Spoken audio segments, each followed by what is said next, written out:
So வணக்கம் மக்களே. இந்த மார்ச் மாசத்தோட மிட்ல நமக்கு ஏகப்பட்ட Tamil dubbed series and movies எல்லாம் மொத்தமா இறங்கிருக்குன்னு தாங்க சொல்லணும். ஒரு பக்கம் மலையாளம் தமிழ் டப்டு மூவிஸ், இன்னொரு பக்கம் சீரிஸ்னு ஏகப்பட்டது மொத்தமா இறங்கிருக்கு. அண்ட் அப்படி ரீசெண்டா வந்திருக்க இந்த Tamil dubbed series and movies எல்லாம் என்ன அப்படின்றத மொத்தமா இந்த வீடியோல பாத்துடலாம். ரைட், ஓரா பேசாம வீடியோ ஆரம்பிச்சிடலாமா?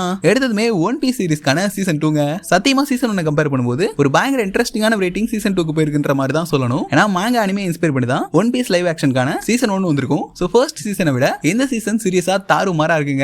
நம்ம லூஃபியானவனோட க்ரூ ஈஸ்ட் ப்ளூ சீயை நல்லா எக்ஸ்ப்ளோர் பண்ணிருப்பாங்க. அண்ட் அப்படியே இந்த சீசன்ல அவங்க கிராண்ட் லைன்குள்ள நுழைறாங்க. அண்ட் ரெண்டாவது சீசன் முக்கியமா ஆரபெஸ்டா சாகாக்குள்ள தான் நடக்கிற மாதிரி காட்டியிருக்காங்க. சோ அந்த உள்நாட்டுக்குள்ளே ஏகப்பட்ட போர் நடக்குங்க. அந்த போரெல்லாம் தடுத்து நிப்பாடணும்னு நினைக்கிற இளவரசியான விவிக்கு நம்ம லூஃபி அண்ட் அவனோட க்ரூ எல்லாம் எப்படி உதவி பண்றாங்க அப்படின்றது தான் இந்த ஒன் பீஸ் லைவ் ஆக்ஷன் சீரிஸ்க்கான ஒட்டுமொத்த கதையினே சொல்லலாம். சோ போன சீசனை கம்பேர் பண்ணும்போது இந்த சீசனுக்குள்ள நம்ம எல்லாம் பயங்கரமா எக்ஸ்பெக்ட் பண்ண ஏகப்பட்ட நியூ கேரக்டர்ஸ் உள்ள வந்திருக்குன்னு தான் சொல்லணும். ஃபர்ஸ்ட் டோனி சாப்பர், அதுக்கான சிஜி எல்லாம் சத்தியமா சான்ஸே இல்லைங்க, வேற லெவல்ல இருந்துச்சு. அண்ட் நெக்ஸ்டா நிக்கோ ராபின். சோ ஆரம்பத்துல வெளியா தான் வருவா. அண்ட் குரோக்கடைல் மாதிரியான ஒரு சில இன்ட்ரெஸ்டிங்கான கேரக்டர்ஸையும் உள்ள எடுத்து வந்திருக்காங்க. சோ அதே மாதிரி சீசன் 1 கம்பேர் பண்ணும்போது ஏகப்பட்ட நியூ லொகேஷன்ஸ் இந்த ஒரு சீசன் 2ல காட்டியிருக்காங்கன்னு தான் சொல்லணும். முக்கியமா அந்த ராஜசர்களா இருக்கட்டும் அண்ட் டைனோசர்ஸ்லாம் வாழ்ற அந்த ஒரு ஐலாண்ட், இது கூடவே ஸ்னோலாம் பொழியிற மாதிரியான அந்த லொகேஷன். அண்ட் நம்ம சீசன் 1ல பார்த்திருப்போம்ல அந்த கோல்டி ராஜர் தூக்குல போடப்பட்ட இடம், அதெல்லாம் ஃபர்ஸ்ட் ஃபிளாஷ்பேக்கா காட்டிட்டு அந்த டவுனுக்கு லூஃபி போற மாதிரியும் காட்டியிருப்பாங்க. சோ ஃபர்ஸ்ட் சீசனே பக்காவா இருக்குங்க. அது அவங்க நினைச்சதை விடையும் பயங்கர ஹிட் ஆனனால செகண்ட் சீசன்ல பட்ஜெட் அள்ளி கொட்டி ஏகப்பட்ட விஷயங்களை சம தரமா பண்ணிருந்தாங்கன்னு தான் சொல்லணும். அதுலயும் இந்த ஸ்மோக்கர் லூஃபிக்கான ஃபைட்லாம் பிரிச்சுட்டானுங்க.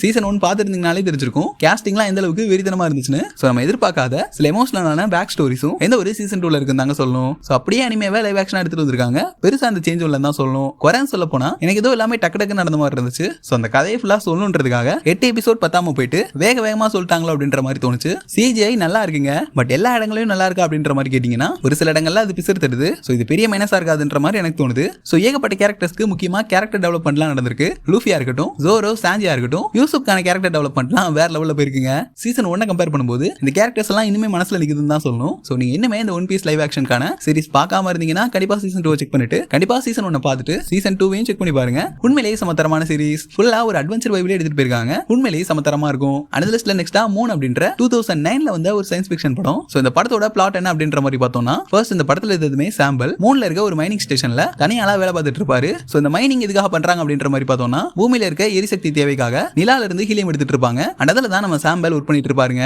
அவர் 3 வருஷம் ஒப்பந்தத்துல தான் நிலாக்கு வந்திருப்பாரு. அண்ட் அது முடியறதுக்கு இனிமே 3 நாள் தான் இருக்கு. 3 வருஷம் தனியாவே இருந்தனால மனசளவுல அவர் ரொம்பவே பாதிக்கப்பட்டுறாரு. அண்ட் அந்த நேரத்துல அவர் நினைச்சே பார்க்காத ஒரு பயங்கரமான விபத்துலையும் சிக்கிக்கிறாருங்க. இதுக்கப்புறம் எப்படி அவர் அந்த விபத்துல இருந்து தப்பிச்சாரு அண்ட் அவரை மாதிரியான ஒரு ஆளெல்லாம் பாப்பாரு, அது அவருக்கான இல்யூஷனா இல்ல என்ன கதை அப்படின்றத நீங்க படத்தை பார்த்து தெரிஞ்சுக்கோங்க. உண்மையிலேயே சாம்பல்லாம் நடிச்சிருந்த அந்த மனுஷங்க அவருக்கான ஆக்டிங்லாம் சான்ஸே இல்ல, பிரிச்சிட்டாரு. அந்த மனுஷன் சீரியஸா வாழ்ந்திருக்காருன்னு தான் சொல்லணும். அந்த அளவுக்கு அவரோட ஆக்டிங் சமத்தரமா இருந்துச்சு. அது ஒரு 2 டிஃபரெண்ட் மைண்ட் செட்ல இருக்க அந்த கேரக்டர்ஸா நடிச்சு ஒரு ஆக்டிங் கொடுத்துருப்பாரு பாருங்க. சான்ஸே இல்ல, அற்புதமா இருக்கும். ஒரு மனுஷன் தனியா இருந்தா இந்த மாதிரி ஏங்குவான், எப்படி பயப்படுவான் அப்படின்றத அவரோட ஆக்டிங்ல சமத்தரமா காட்டியிருப்பாங்க. நம்ம ஹீரோ கூட ஜெர்டின்னு ஒரு ரோபோட் இருக்கும். அந்த ரோபோட் பண்ற விஷயங்களா இருக்கட்டும் எல்லாமே சமத்தரமா இருக்கும் தான் சொல்லணும். சோ இந்த படத்தை உருவாக்கும் போது ரொம்பவே கம்மியான பட்ஜெட்ல தான் எடுத்திருக்காங்க. பட் எனக்கு பார்க்கும்போது அப்படி சத்தியமா தோணல. ஏன்னா படத்துல அவங்க நிலாவை காட்டினதா இருக்கட்டும் அண்ட் அந்த மைனிங் சம்பந்தமான விஷயங்கள்லாம் படத்துல சமத்தரமா இருந்துச்சுன்னு தான் சொல்லணும். படமே உங்களுக்கு பயங்கர ஸ்லோவா தான் இருக்கும். ஒரே இடத்துக்குள்ள தான் நடக்கிற மாதிரி இருக்கும். பட் அதெல்லாம் குறையா எடுத்துக்காம உட்கார்ந்து இந்த மூவியை பாத்தீங்கன்னு வைங்களேன், என்னடா பண்ணி வச்சிருக்கீங்க அப்படின்ற மாதிரி ஒரு மைண்ட் ப்ளோயிங்கான ட்விஸ்ட் இந்த படத்துல மொத்தமா செட் பண்ணி வச்சிருப்பாங்க.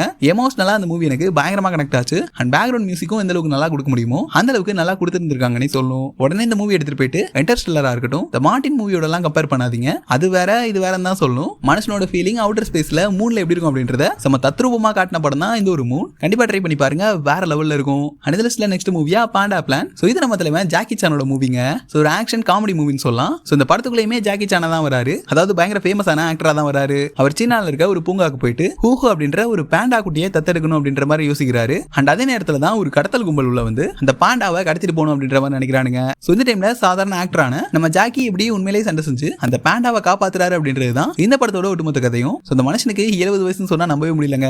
70 வயசுல நம்மளாம் இருப்போமானே தெரியல. ஆனா அந்த மனுஷன் பறந்து சண்டை போடுறாரு. ஸ்டண்ட் நான் என்னைக்குமே விட்டு கொடுக்க மாட்டேன் அப்படின்ற மாதிரி மெனக்கெட்டு நிறைய ஸ்டன்ட்ஸ் இந்த மூவில பண்ணிருக்காரு. அண்ட் அவருக்கான ஃபேஷியல் எக்ஸ்பிரஷன்ஸும் உண்மையிலேயே சமத்தரமா இருந்துச்சுன்னு தான் சொல்லணும். அண்ட் இந்த படத்துல வர பாண்டா குட்டிக்காக தான் ஒட்டுமொத்த சண்டையுமே நடக்கும். அண்ட் அந்த பாண்டா குட்டிக்கான சிஜிஐ ஒர்க்ஸும் உண்மையிலேயே சமத்தரமா இருந்துச்சுன்னு தாங்க சொல்லணும். அதை பார்த்தா சிஜிஐன்னு தெரிஞ்சிடும். பட் அதை பாக்குற குழந்தைங்களுக்கு அந்த பாண்டாவையும் பிடிக்கும், அதை காப்பாத்தணும்னு நினைச்சு காமெடித்தனம் பண்ற நம்ம ஜாக்கி சானையும் பிடிக்கும். சோ படத்துல வர வில்லன்ஸ் எல்லாம் நீ சினிமால வேணா ஹீரோவா இருக்கலாம், இங்க எல்லாம் உன்னால சண்டை போட முடியாது அப்படின்ற மாதிரி சொல்ல, ஆமா யார் சண்டை போட போறா, நான் ஓட தான் போறேன்னு தலைவன் பண்ற ஒரு சில விஷயங்கள்லாம் உண்மையிலேயே படத்துல செம காமெடியா இருக்குன்னு தான் சொல்லணும். சோ நீங்க உங்களோட ஃபேமிலியா உட்காந்து பசங்க அக்கா பசங்களோட பாக்குறதுக்கு உண்மையிலேயே இந்த படம் கரெக்டா இருக்கும். அண்ட் படத்தோட டியூரேஷனும் ரொம்ப கம்மிங்க.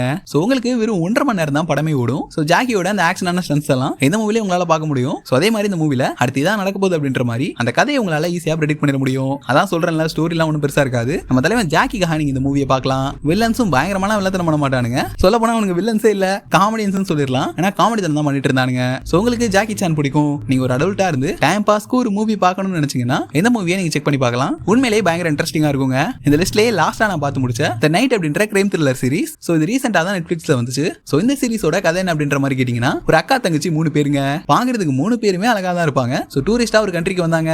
வந்தமா சுத்தி பார்த்தமா போனமான்னு இல்லாம அக்கா தங்கச்சிங்கள்ல ஒரு ஆளு நான் இங்கேயே தங்கிக்கிறேன்னு சொல்லிருவா. ரைட்டா அவங்க தங்கினதுக்கு அப்புறமா எல்லாம் நல்லா தான் போயிட்டு இருக்கும். திடீர்னு யாருமே எதிர்பார்க்காத விதமா ஒரு மர்மமான சாவு விழுந்துரும். பொதுவா மர்டர் எல்லாம் நடந்தா அதை கண்டுபிடிக்கிறதுக்கு போலீஸ் வருவாங்க. ஆனா இந்த சீரிஸ்ல மர்டர் பண்ணப்பட்டதே ஒரு போலீஸ் தாங்க. ஸோ இதுக்கப்புறம் இன்வெஸ்டிகேஷன் நடக்குது. இந்த சீரிஸ்ல வர ஒரு 5 கேரக்டர்ஸ் மேல இவங்க தான் அந்த கொலை பண்ணிருப்பாங்கன்ற மாதிரி ஸ்டோரி எடுத்துட்டு போறாங்க. அதையுமே நான் லீனியரா சொன்னது அப்படின்றது சம தரமா இருந்துச்சுன்னு தான் சொல்லணும். உண்மையிலேயே அந்த 5 பேர்ல யார் அவனை கொண்டது, அந்த நைட்ல என்னதான் நடந்துச்சு அப்படின்றது தான் இந்த சீரிஸோட ஒட்டுமொத்த கதையும். ஸோ நான் லீனியரா எடுத்துட்டு போனதுனால தான் இந்த சீரிஸை கொஞ்சம் இன்ட்ரெஸ்டிங்காவது பார்க்க முடிஞ்சு. ஏன்னா லீனியரா சொல்லியிருந்தாங்கன்னா கண்டிப்பா இந்த சீரிஸ் அவ்வளவு சுவாரஸ்யமா இருந்திருக்காது. ஸோ இந்த சீரிஸ்ல நடிச்சிருந்த எல்லாருமே அவங்களுக்கான ஆக்டிங்கா பக்காவா நடிச்சிருந்தாங்கன்னு தான் சொல்லணும். ஆக்டிங்லாம் எந்த குறையும் இல்ல. பட் சீரிஸ் எனக்கு என்னமோ அவ்வளவு ஒருத்தாலாம் தோணலங்க. 8 எபிசோட்லாம் அந்த சீரிஸ்க்கு தேவையே கிடையாது. மெயின் கேரக்டர்ஸே ரொம்ப கம்மி தான். அவங்களுக்கான பேக் ஸ்டோரி ரிவீல் பண்ணி அந்த கொலை யார் செஞ்சான்னு சொல்றதுக்கு இதுக்கு 8 எபிசோட் தேவையில்லாம அப்படின்ற மாதிரி தாங்க தோணுச்சு. பேக்ரவுண்ட் மியூசிக்கும் ஓரளவுக்கு நல்லாவே இருந்துச்சுன்னு சொல்லணும். இந்த சீரிஸ்ல இருந்த ஒரே நல்ல விஷயம் என்னன்னா, என் வரைக்கும் யார் அந்த கொலைகாரன் அப்படின்றத என்ன தான் ட்விஸ்டா வச்சிருப்பானுங்க. அண்ட் ஒரு கேரக்டருக்கு பின்னாடியும் எதிர்பார்க்காத பேக் ஸ்டோரி எல்லாம் இருக்கும். ஸோ அதே மாதிரி சீரிஸ் உங்களுக்கு ஏகப்பட்ட இடங்கள்ல நம்ம டார்க்கா தான் இருக்கும். சில எபிசோட்லாம் ஏன்டா தேவையில்லாம எடுத்து வச்சிருக்கீங்கன்ற மாதிரி தோணும். அதாவது யார் கொலைகாரன் அப்படின்ற மாதிரி அந்த சஸ்பென்ஸ்லேயே பார்க்கணும்னு நினைச்சீங்கன்னா இந்த சீரிஸை வேணா நீங்க ட்ரை பண்ணி பார்க்கலாம். ஸோ இந்த லிஸ்ட்ல நம்ம நெக்ஸ்டா பார்க்க போற மூவி தான் ஆல்மோஸ்ட் ஃப்ரெண்ட்ஸ் அப்படின்ற ஒரு ஃபீல் குட் மூவி. ஸோ இந்த மூவியோட கதை என்ன அப்படின்ற மாதிரி பார்த்தோம்னா, சார்லி ஒரு காலகட்டத்தில் ஒரு பயங்கரமான செஃப்பா இருந்து இப்ப சம தரமான செஃப்பா மாறி இருக்க வேண்டியவன். ஆனா செஃப்பா அதெல்லாம் எதுக்கு, நான் சும்மாவே இருந்துக்கிறேன்னு இப்ப எந்த ஏமும் இல்லாம தன்னோட அம்மா கூட சும்மா தான் இருக்கான். ஒரு காஃபி ஷாப்ல திடீர்னு ஆம்பர் அப்படின்ற பொண்ணை பார்த்து அவனுக்கு திடீர்னு அந்த பொண்ணு மேல லவ் வந்துரும். ஆனா ஆம்பர் அவனை லவ் பண்ணாம அவனுக்கு முன்னாடி வேற ஒருத்தனோட லவ்ல இருப்பா. இப்படி இருக்கப்போ சார்லி தன்னோட லவ் சொன்னானா. சோ எந்த ஏமும் இல்லாம இருக்க சார்லி இந்த லவ் மூலமா தன்னோட வாழ்க்கையில ஏதாவது சாதிச்சானா அப்படின்றது தான் இந்த மூவியோட ஒட்டுமொத்த கதையும். சோ இந்த மூவில சார்லியா நடிச்சிருந்த அந்த ஆக்டர் அவருக்கான ஆக்டிங்க பிரிச்சு விட்டாருன்னு தான் சொல்லணும். சோ சாதாரணமா நடிச்சிருக்காருங்க. படம் உங்களுக்கு ஸ்லோ பேஸா தான் நகரும். பெருசாலாம் கதை ஒன்றும் இருக்காது. ஈஸியா ப்ரெடிக்டும் பண்ணிடலாம். பெரிய ட்விஸ்ட்டுமே படத்துல இருக்காதுங்க.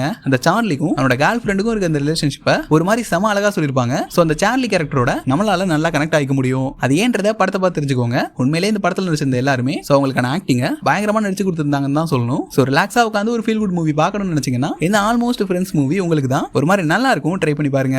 சோழ மக்களே, இந்த ஒரு வீடியோ ரீசெண்டா OTT-ல வந்த ஒரு டாப் 5 பெஸ்டான தமிழ் டப்டு மூவிஸ் இந்த வீடியோல லிஸ்டா போட்டிருப்பேன். இந்த மூவில நீங்க எந்த மூவியை பார்க்க போறீங்க அப்படின்றத மறந்துடாம கீழே கமெண்ட்ல சொல்லிட்டு போறப்ப சும்மா போகாம இந்த வீடியோவை உங்க ஃப்ரெண்ட்ஸுக்கும் ஷேர் பண்ணி விட்டுருங்க. அடுத்த ஒரு இன்ட்ரெஸ்டிங்கான வீடியோல வந்து உங்களை சந்திக்கிறேன். அது வரைக்கும் சில் பண்ணுங்க. வரட்டா.